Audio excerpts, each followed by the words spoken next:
Welcome friends to our topic rotational spectroscopy. In this topic we will see about the different aspects of rotational spectroscopy. The word rotational spectroscopy has two words. One is spectroscopy.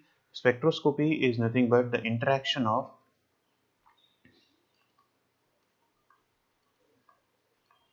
matter with radiations. That is, it is nothing but a interaction between a radiation and a matter. This interaction can lead to either absorption of radiation by the matter, or matter may release the radiation. So in that case, if the matter is absorbing a radiation, then we call it as a absorption spectroscopy, and if the matter is emitting a radiation, then we call it as a emission spectroscopy.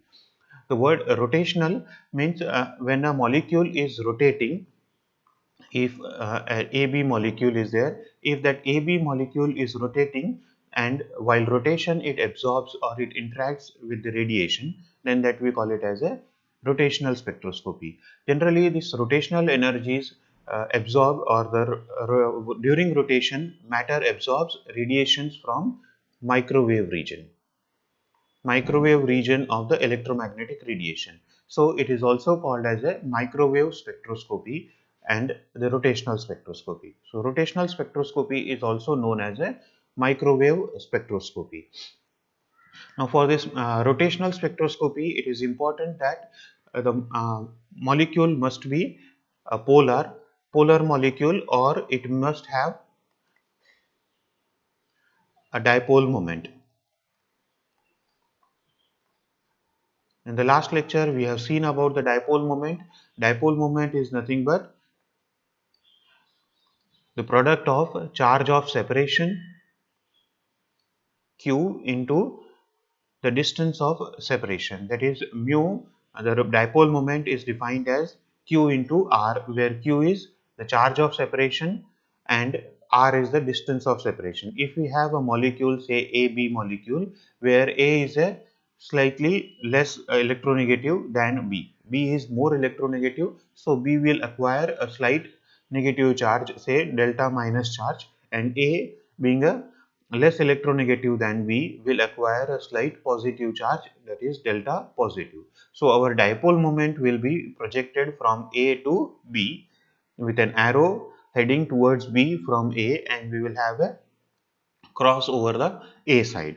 So this is a symbol for the dipole moment. Now this dipole moment is having both the magnitude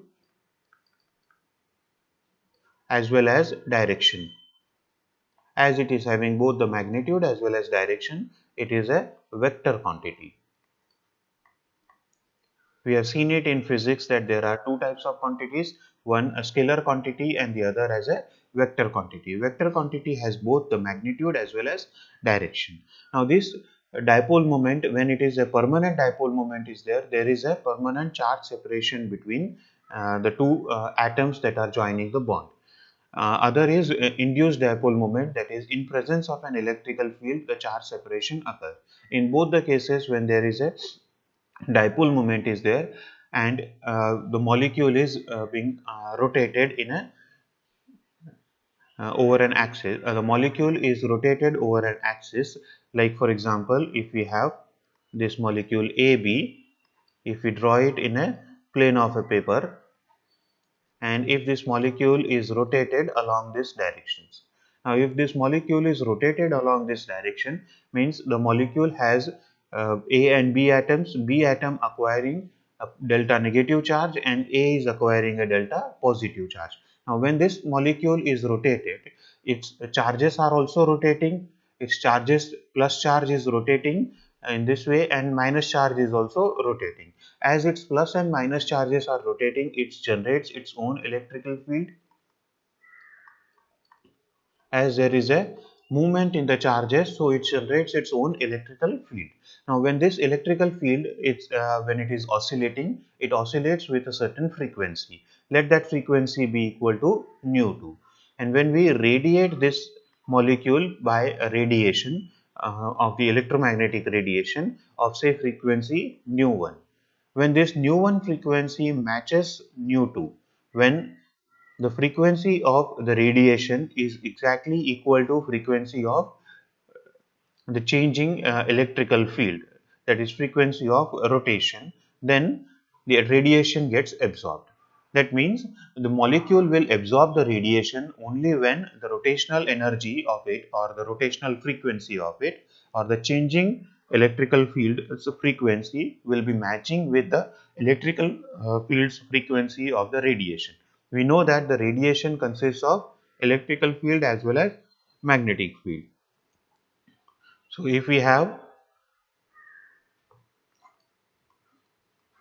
say, this molecule is rotating, AB is rotating in this direction, and if we are projecting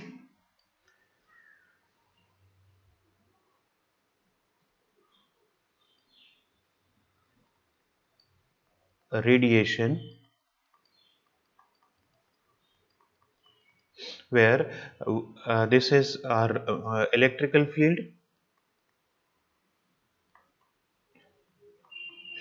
component of the electromagnetic radiation, and this being the, say, magnetic component of the electromagnetic radiation. Now this electrical component is varying or is oscillating with a certain frequency. That frequency is equal to the frequency of the radiation. So that frequency, let's say it is nu1, and if the rotation in a molecule is occurring at a frequency, say, nu2, when this condition happens, that nu1 is equal to nu2, this radiation gets absorbed by the molecule will absorb the radiation only when the electrical field's frequency in the radiation matches the electrical field's frequency in the molecule. So when there is a resonance, this phenomenon we call it as a resonance. This resonance, when it happens, then that resonance will be uh, leading to absorption of the radiation by the molecule. And when the absorption happens, the molecule starts rotating fast. So it starts rotating with an increased energy because it has absorbed the radiation. So the energy of the radiation has increased, and as the energy of the radiation has increased, it starts rotating with a higher speeds. That is, it will be having a higher rotational energy. So in this way, it goes from a lower energy state to a higher energy state. Let the energy state of the rotation spectroscopy be these two. So when the rotation, when the radiation is being absorbed by the molecule, this molecule will go to higher energy state, and there it rotates fastly. This happens when, let us say, this molecule, we can take an example of a molecule, say HCl molecule. HCl molecule has a chlorine with a negative charge, a slight negative charge, and hydrogen being less electronegative than chlorine, so it will have a slight positive charge. So our dipole moment will be in this direction. Our dipole moment will be in this direction. Dipole moment, we must remember that it is a vector quantity, so it has a magnitude and it also has a direction. This arrow length is denoting its magnitude, and the arrow head will be denoting its direction. So we can represent both the direction as well as magnitude by this symbol. Now if we are rotating this HCl molecule, say, in this direction, now, when we are rotating the molecule in this direction, after some time, it will attain this particular position where Cl is having a delta negative charge and H is having a delta positive charge. So, our direction now will be this one, that is HCl. Dipole moment direction will be up. After a certain moment, Cl will be on the left hand side and H on the right hand side. So, our direction will be, here Cl is negative and H is delta positive. So our direction will be in this direction. After some time, Cl will come down and H will go up. H being delta positive, Cl being delta negative. So direction will be